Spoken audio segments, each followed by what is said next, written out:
Janmadiyasyathonvayaditirastu chatheshu vignasvarat.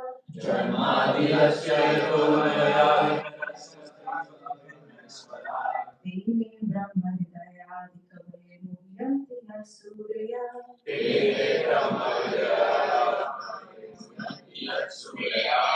Tejo varimridam yatha vinimayo yatra visargo vrisha.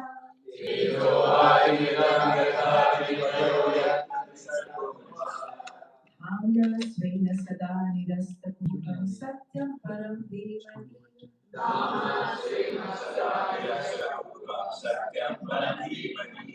Janmadiyasyathonvayaditirastu chatheshu vignasvarat.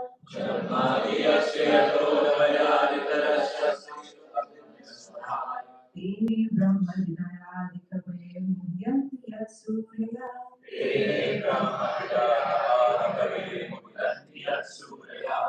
Tejo varimridam yatha vinimayo yatra visargo vrisha.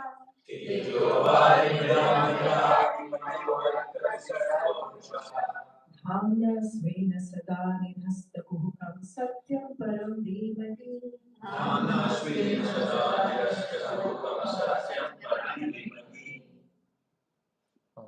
Would anybody like to recite? We can skip it. We will have more time to discuss. Sure. So would you like to read the transliteration? Should we read the translation since we read it yesterday? We can read it again one more time just for the benefit. Yeah. Oh my Lord. Namaha. Offering my obeisances. Bhagavati. Unto the personality of Godhead. Vasudevaya. Unto Vasudeva. The son of Vasudeva or Lord Shri Krishna, the primordial Lord. Janma Adi. Creation, sustenance and destruction. Asya. Of the manifested universes. Yata. From whom? Ananya.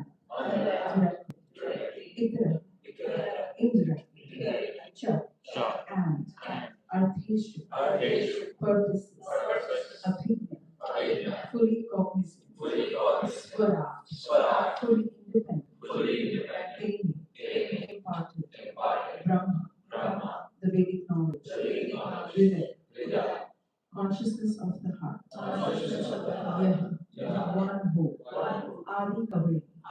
Unto the original created being. Muhyanti. Our illusion. Yat.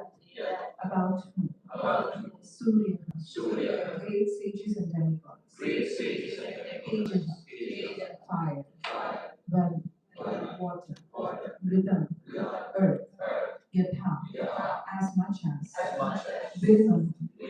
Action and reaction. Yatra. Whereupon. Three cycles. Three modes of creation. Creative faculties. Ambition.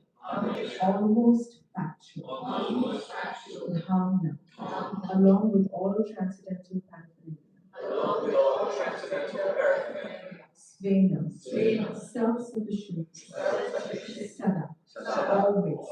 Nihasta. Negation by absence. Kuhaka. Illusion. Satya. Truth. Param. Absolute. Dhimani. I meditate upon. O my Lord Krishna, son of Vasudeva, all-pervading personality of Godhead, I offer my respectful obeisances unto you. I meditate upon Lord Shri Krishna because he is the absolute truth and the primeval cause of all causes of the creation, sustenance, and destruction of the manifested universes. Would somebody like to continue to read? He is directly and indirectly conscious of all manifestations, and he is independent because there is no other cause beyond him. It is he only who first imparted the Vedic knowledge onto the heart of Mataji, the original living being. By him, even the great sages and demigods are placed into illusion, as one is bewildered by the illusionary representations of water seen on fire or land seen on water. Only because of him do the material universes temporarily manifested by the reactions of the three modes of nature appear factual, although they are unreal. I therefore meditate upon him, Lord Sri Krishna, who is eternally existent in the transcendental world, which is forever free from the illusory representations of the material world. I meditate upon him, for he is the absolute truth. The purport by His Divine Grace is he Bhaktivedanta Swami Srila Prabhupada. We're going to start from the third paragraph. It is natural. He read yesterday also. He's been raising his hand. Okay. You and then can go next. One paragraph. It is natural that a philosophical mind wants to know about the origin of the creation. At night, he sees the stars in the sky and he naturally speculates about their inhabitants. Such inquiries are natural for man because man has a developed consciousness which is higher than that of the animals. The author of Srimad Bhagavatam gives a direct answer to such inquiries. He says that the Lord Sri Krishna is the origin of all creation. He is not only the creator of the universe, but the destroyer as well. The manifested cosmic nature is created at a certain period by the will of the Lord. It is maintained for some time and then it is annihilated by his. It is said that the absolute truth things which are far the reasons which are far the reasonable person. Even though this is a very, very long book, we're just reading two paragraphs. I encourage everybody to take time to read Srila Prabhupada's books. But for the sake of time, we're going to chant the Mataji prayers now. ज्ञानस्य ज्ञानञ्जनशलाकया चक्षुरुन्मिलितं येन तस्मै श्रीगुरुवे नमः श्रीचैतन्यमनोभीष्टं स्थापितं येन भूतले स्वयं रूपा गदामह्यं ददाति स्वपदान्तिकं वन्देऽहं श्रीगुरु श्रीयुतपरमं श्रीगुरु वैष्णवांश्च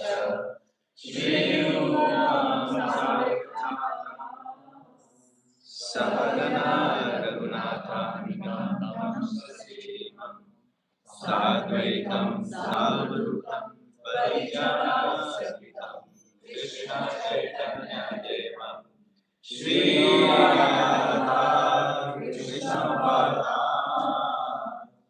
सहगना ललिता श्रीविशाखान्वितांश्च कृष्णकरुणासिन्धु दीनबन्धु जगत्पते गोपेश गोपिकान्ता नमोऽस्तुते तप्तकाञ्चन गौराङ्गी राधेश्वरि वृषभानुसुते देवी प्रणमामि हरिप्रिये वज्रकल्पतरुश्च कृपा सिन्धुभ्यैव च पतितानां पावनेभ्यो वैष्णवेभ्यो नमो नमः जय श्री कृष्ण चैतन्य प्रभु नित्यानंद श्री अद्वैत गदाधर श्रीवासादि गौरभक्तवृंद हरे Krishna Krishna Krishna Hare Hare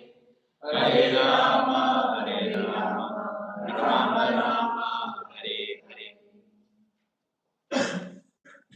So we're going to continue to read. So yesterday we got through the first two lines. Actually summarizes the entire Srimad Bhagavatam. And our acharyas have spoken on this one shloka for days. Some have spoken on it for months. That's the depth, that it carries, each and every single word. So over here, who remembers what we discussed? 1 or 2 points. Swarat. We spoke about Swarat. What is the meaning of Swarat? Independent. Independent. Someone who is not dependent on anyone. Right? Krishna is Swarat. He is not answerable. The Lord is not answerable to anyone for his actions. He chooses what he needs to abide by. Which other word? Anyone else remember? Yes. Vikas. Jamadi, the creation, that Krishna is the only one who truly creates. Every other creation is only manipulation of matter. So Krishna is the ultimate source of everything. He is the original Purusha. And then we discuss the creation. Now there are secondary creators, but he is the source where all the ingredients actually come from. Right? Okay, what else? Yes. Krishna knows us directly and indirectly. Krishna knows us directly and indirectly. How does he know us indirectly? Big Paths. The 4 big paths and the other 4 directions and 2 more. Up in Bhumi and Akash. Yes. And how does he know us directly? Paramatma. He's sitting as Paramatma within our heart. Right? We call it sometimes, I have this gut feeling. Don't we say, I have this gut feeling? My sixth sense or my intuition. Who is that?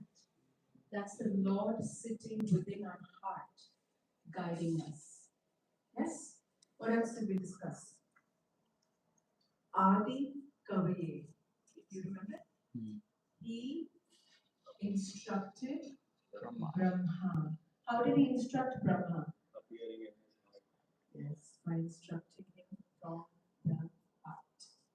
And that's pretty much summarizes what we discussed yesterday. So there's one phrase that is left in the second line, which is Muhiyanti Yat Sureya. What is the meaning of Muhiyanti? illusion. Mesmerizes. To the extent that he bewilders the mind. Of who? Demigods. Everyone. Surya means demigods and great sages. Very, very powerful, renounced sages also can be placed very easily into illusion by the potency of the Lord. Can anybody remember any such pastimes? Turn at the charger. Sorry. It's okay. Can anybody remember any stories from Srimad Bhagavatam? Yes. When Brahma stole the cowherd boys, and then he was trying to like bewilder Krishna, see what he would do when most of his friends disappeared. But then when he went back, he saw they're all still there because Krishna divided himself. So he thought he was going to bewilder Krishna, and then he's so confused himself by what just happened. Right. So he was anyway confused because he's looking from up above and he sees that this little boy is eating from the plates of his friends.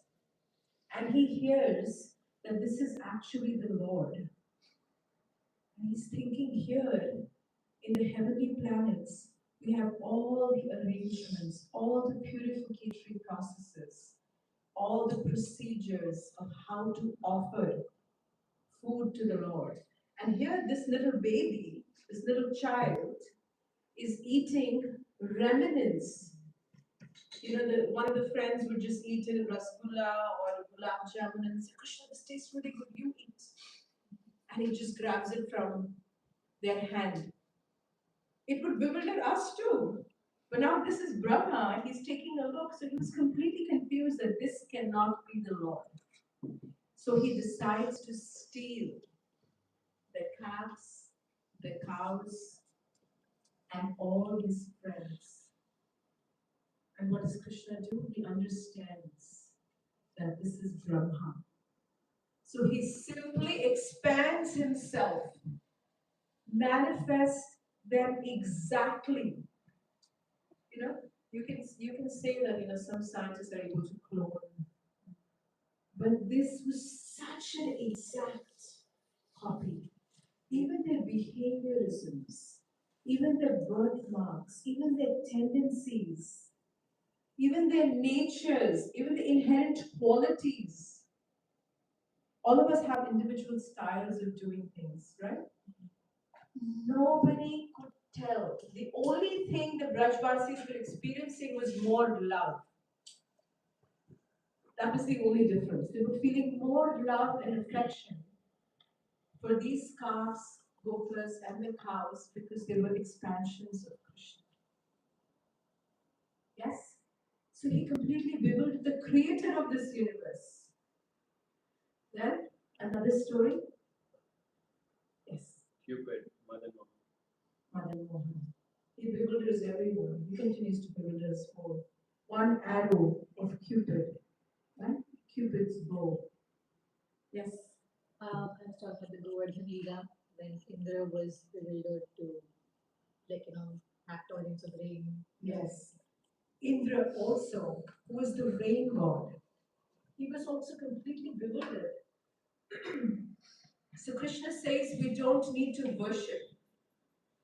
We absolutely don't need to worship Indra because actually Govardhan is the one that's taking care of us. Why did he say that? He said that because he wanted to crush the pride of his devotee. Indra is a devotee of the Lord, not completely purified. He develops some pride thinking, I am the controller, I am the doer. If I don't take care of them, they will die. So Krishna had to show him his place, put him in his place, like we put it, right? So sometimes we might experience this. Sometimes we develop a little bit of pride that I'm the one that's doing everything here, and everybody is just lazing around. Yes. Krishna somehow will give us an indication that ultimately you're not the doer. And that's what he did with Indra. He did that with Indra. He made him realize that you are not the protector and the provider. It's me, and through me, you get the potency to protect and provide.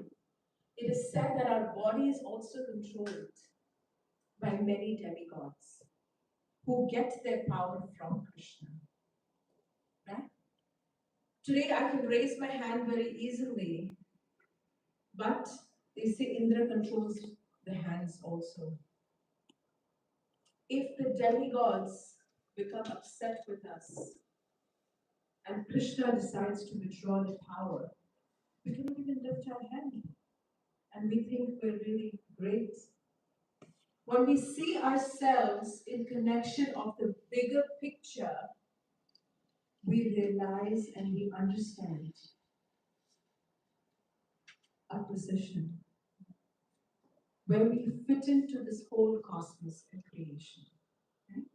Similarly, there's a beautiful story my husband shared with me in Mahabharata. But before that, there is Mohini Murti. When Krishna appears as a beautiful woman and he bewilders the mind of the demons, the demigods, leave alone the demons and demigods, but of Lord Shiva, who is completely satisfied. He's called Ashutosh. Completely satisfied. He was so attracted to the beauty of Mohini Murti that he was running behind Mohini Murti. So, Mohiyanti Yat Surya. There's a beautiful story that comes in Mahabharata. And guess who is telling the story? The story is actually told by Kanva Muni and told to Duryodhan. Duryodhan hears the story from Kanva Muni. And Kanva Muni is saying that Indra had a chariot driver, Mataji. And Mataji had a very, very beautiful daughter. She was at the right age to get married, and he was looking for a suitable match for his daughter. He searched the three planetary systems and he couldn't find a suitable match. Then someone told him that in the Nagalokas there is a very, very beautiful and suitable match for your daughter, whose qualities very well complement your daughter's qualities. And his name is Sumukha. So he goes with Narada Muni to meet Sumukha's father. And he understands that Sumukha's father, just a week back, was killed by Govinda, Krishna's bird carrier. Krishna rides on Govinda. Yes? Sumukha's father's name was Chakura. He was killed. And Garuda had warned, because this was Nagaloka, so birds are allowed to eat snakes, right? They hunt on snakes. So Chikura was killed. Chikura's father, who was Sumukha's grandfather, was given a warning saying that next week I will come back again and I will kill Sumukha.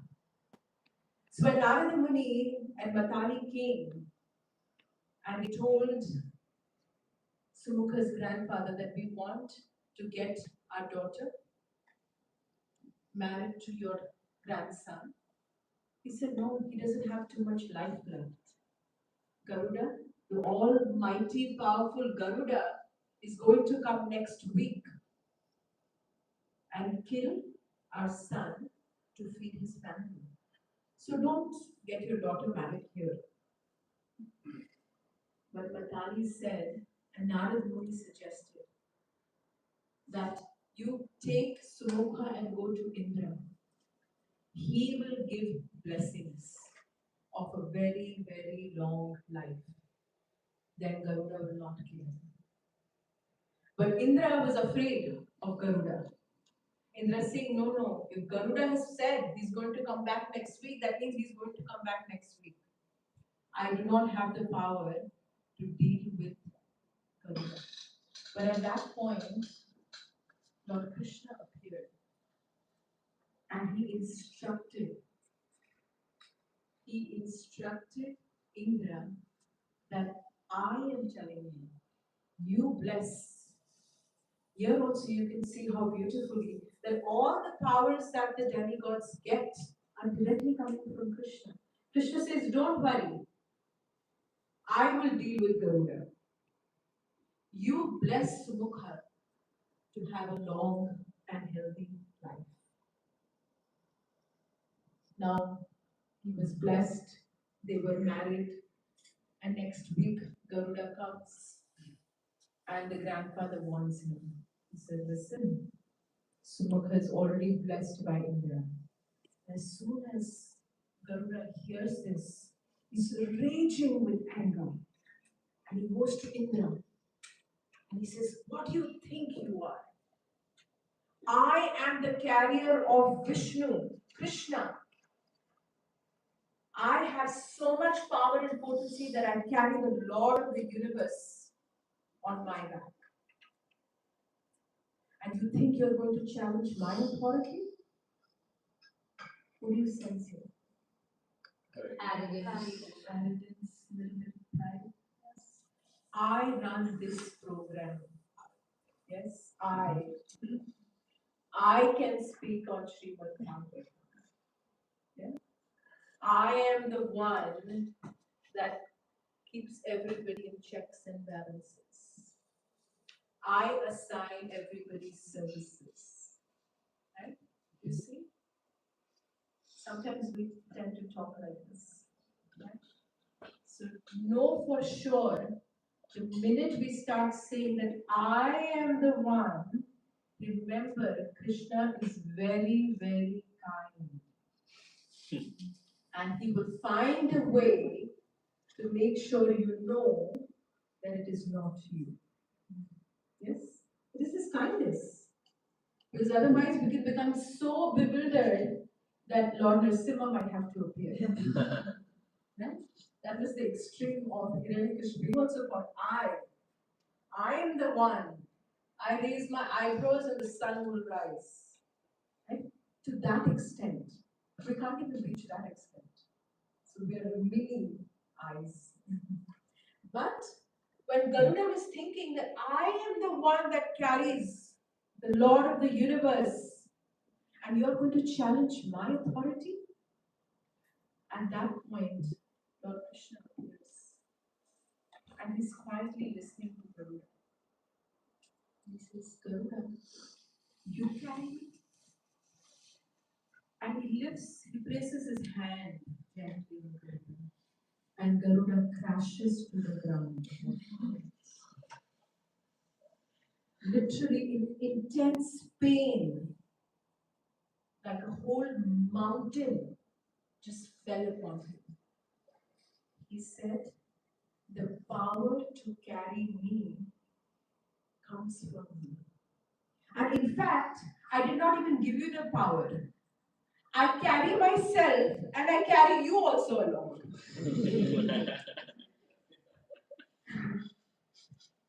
He was completely crushed. It is the compassion of the Lord. And this verse, Mohi Janti Yat Surya, sometimes in a due course of life, we feel that we are the doers. Because we have to put effort to do things. But we have to remember to give the credit where it's due. Right? Because from Him comes remembrance, from Him comes forgetfulness, from Him comes the ability to do anything. This morning we heard such beautiful singing by Subhadra. You know, Radha Krishna, Radha, one of my beautiful bhajans. My God, it's so melodious and touched my heart. You know, that ability comes from Krishna. Yesterday we heard Prabhu singing so beautifully, mesmerizing, and all the entire floor here was dancing. Sometimes you should come and check out the meditation party they had. Amazing. Everybody was just dancing and ecstasy and bliss. Where do these talents come from? From Krishna. And the more we understand that these skills and these talents and these abilities come from Krishna, the more we are blessed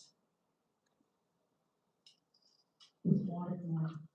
Because we become right recipients of those abilities of course.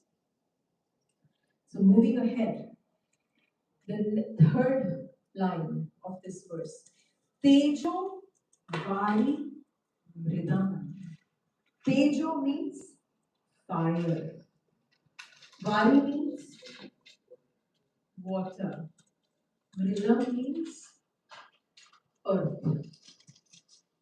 Have you ever seen when there's a flame, it appears that there is a layer of water on top? Have you ever noticed? If you see a big yagya, you'll see there's a flickering, you'll feel that there is a layer of water. Sometimes in the deserts, it creates an illusion of water. It's called mirage. Yes. So here they're explaining that sometimes in this material world, it is real. Sometimes we hear this world is not real. It's real. You're real. I'm real. This is real. But it is temporary. It is illusionary. It is not what it appears to be. Actually, in Mahabharata, Maharaj Yudhishthir, he says, somebody asks him a question. He says, what is one thing that completely bewilders you about this world? And he says that everyone in this world knows that this world is temporary, they are temporary, death is inevitable. Right? One thing is for sure, that if you're born, you will die. 100%. Whether you become a millionaire, whether you become an architect, whether you become, that is God knows, unknown. Facts. Whether you drive a Mercedes or your Lamborghini or a Honda Civic, no one knows. That is unknown. But one thing that is for certain, you're born, you will die. So Maharaj Yudhishthira says that in spite of knowing this, everyone lives in a way that they would never die. And when they see people dying, they feel that this will never happen to me. Right? We forget. That's the nature. That's the reason we need to hear these wonderful verses, because it reminds us that we are here, but it is real, but it is temporary. It does not appear to be as it is. So, Tejo Vari Mridam. If you are seeing water in fire, it's not really water in fire. If you're seeing water on land, it's a mirage. It's illusionary. What is actually factual is that death is inevitable. And we are connected to something greater than ourselves. The minute we understand and realize that we are part of a bigger picture, we can try to become cohesive. We can try to become compliant. Yes? So, Tejo Vali Mridam Yatha Vinimayo Yatra Visargo Amrisha. So, three sargo, three modes. Right? Even though this world is temporary, there is a world which is free from the three modes of material nature. And what is the quality of that world? Dhamna Swena Sada Nirahasta. Dhamna. Dhamna means Dham, original place where the Lord lives. How is that place? It is free from such illusionary potency where we become bewildered and we don't understand our true nature. And Dhamna Swena Sada. Sada means it is eternal. It is not temporary. Nirhasta.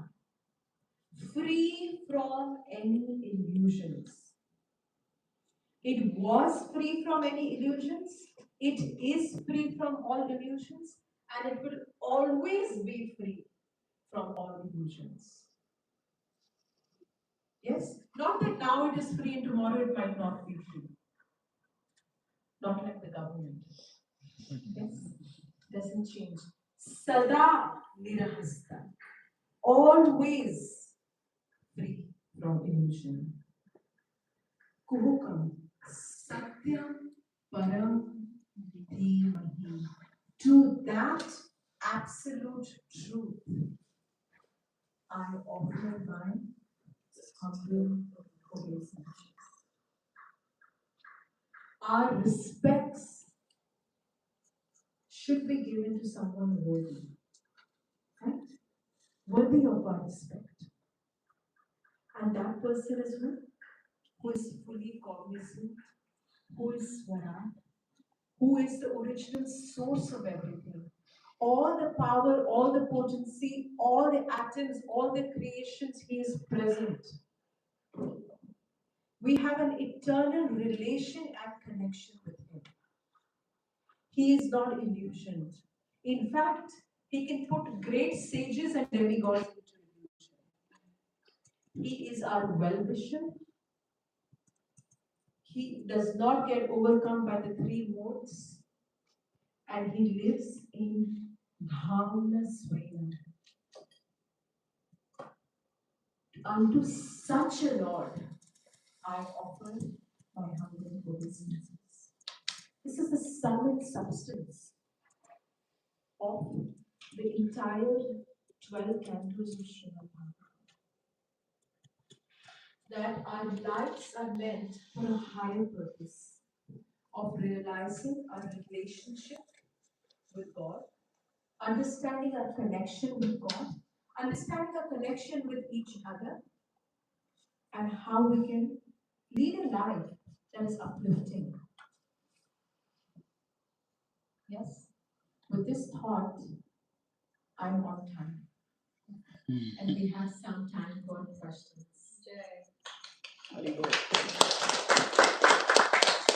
So we can take some reflections, some questions. Yes. I have a question, Prabhu. So you mentioned that Krishna is our ever well wisher. He's kind. He's cognizant of everything. My question is on that well wisher part.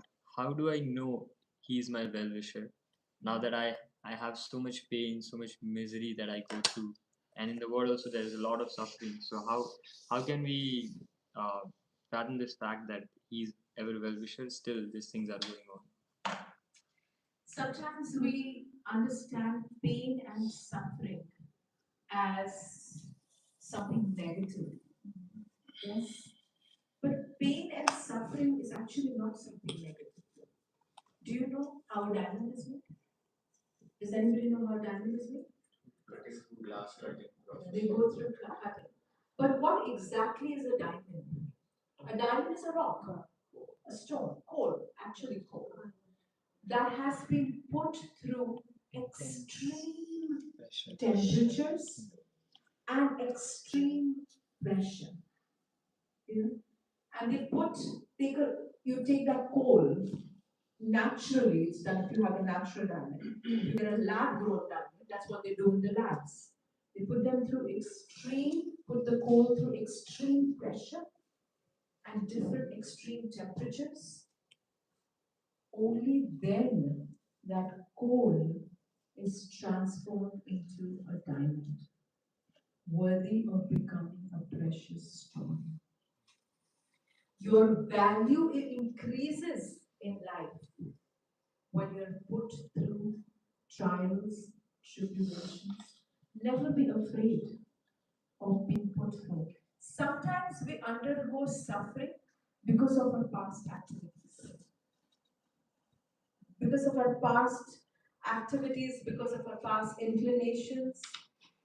And many a times when we take to the process of devotion and we're expressing to Krishna that we want to come to your house. But that house is Dhamma Swena. It's free from any kind of illusions, material.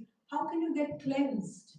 Even to do a bodily cleanse, you have to go through like panchakarma treatment, right?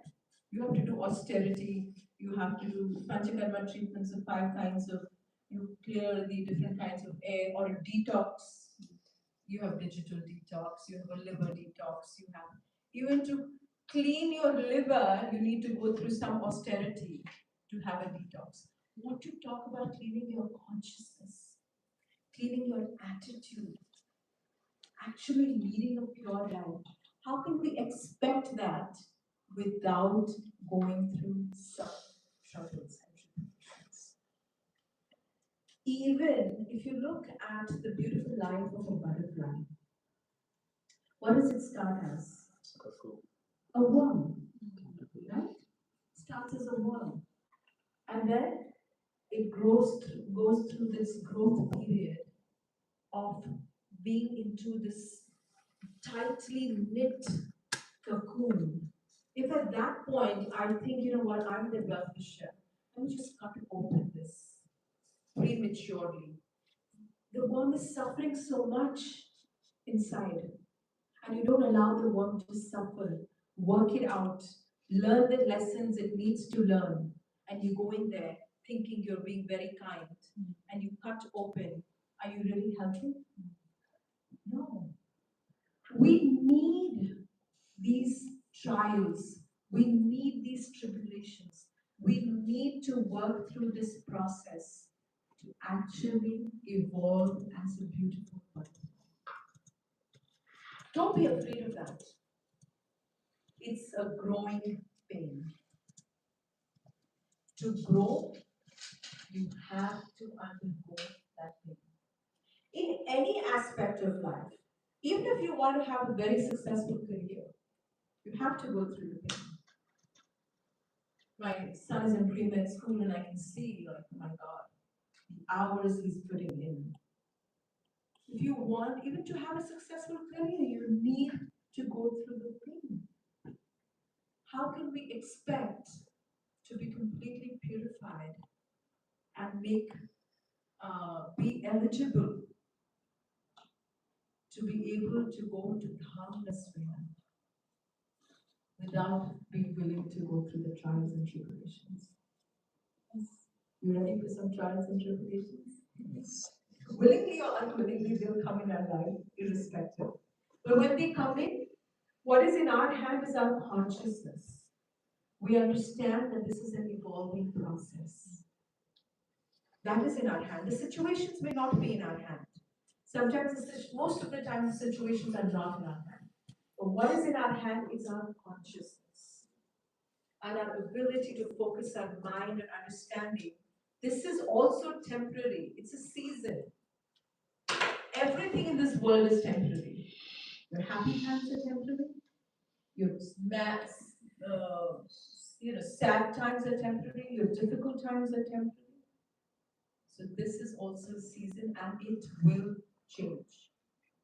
Yes, you had something to add. Just a question actually, for what Prabhu was saying. I think, like, when you are going through those trials and tribulations, and you're getting pressure tested like that coal, the hopes unfortunately will come that you'll become a diamond. Like then you start thinking you're the controller of the result.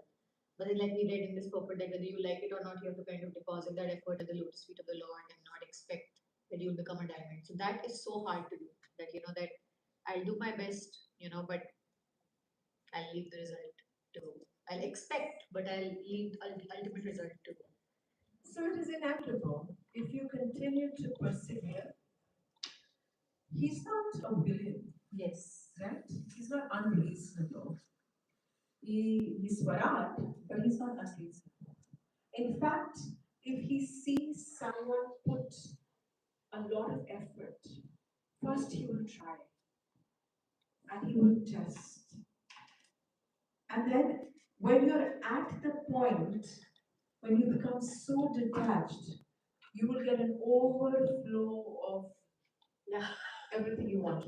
And in the fourth canto of this book, you can read, if you ever manage to get this 12 cantos, which is a beautiful collection to have for your homes. In the fourth canto, there's a story that comes about Dhruva Maharaj. He was insulted by his stepmother. Yes?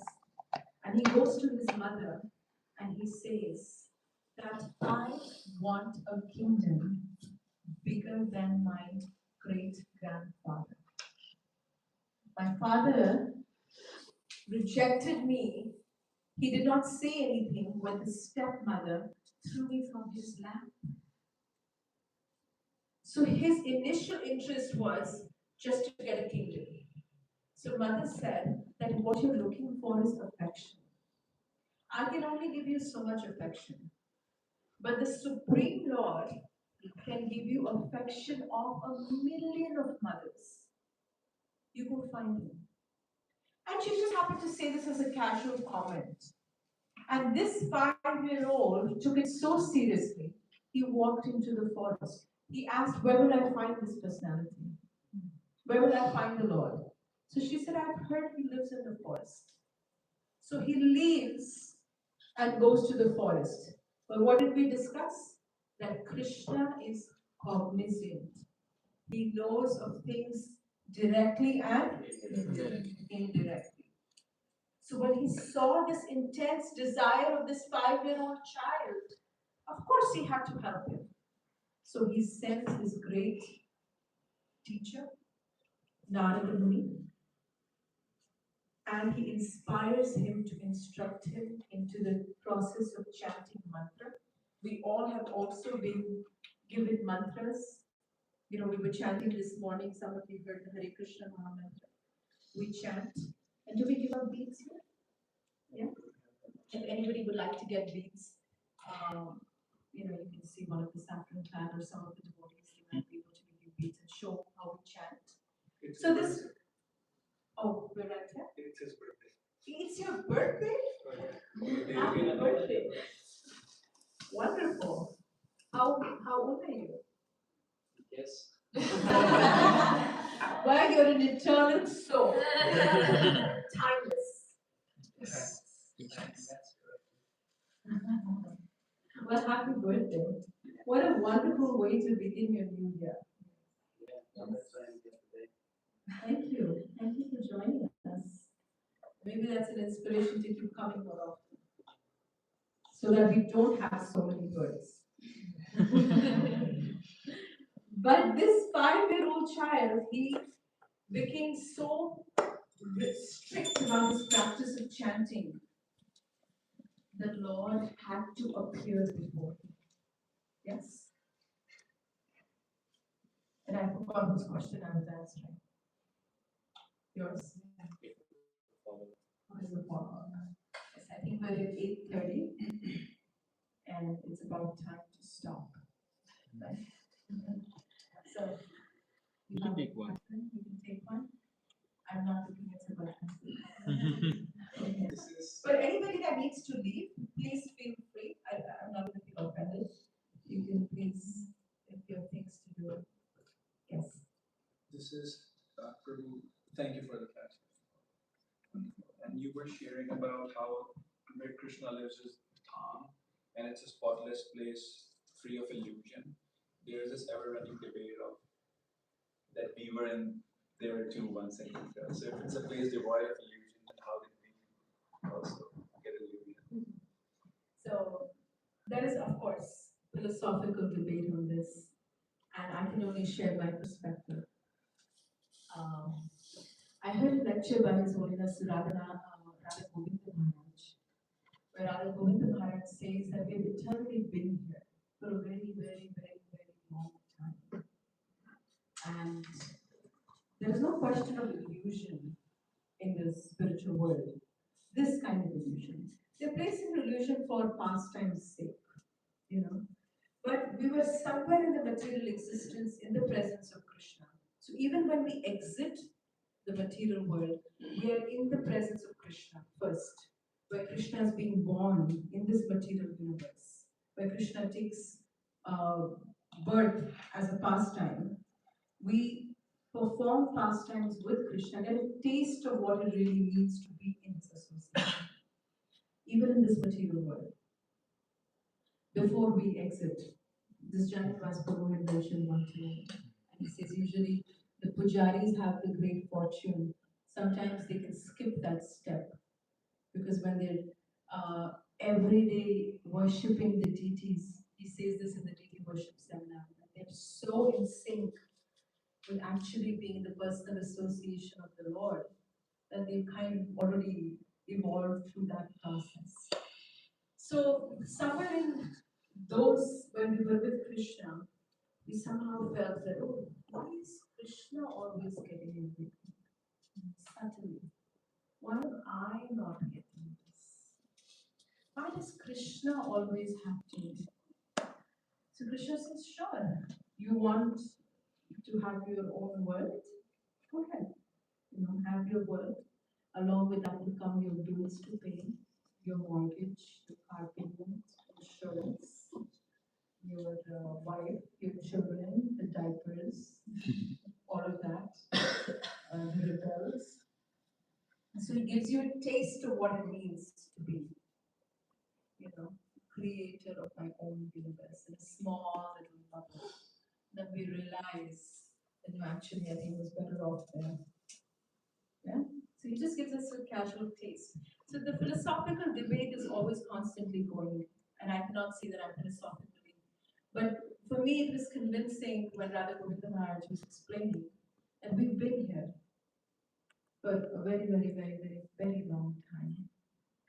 And there was no question of actually having material illusion there's not a trace of material element in the spiritual world.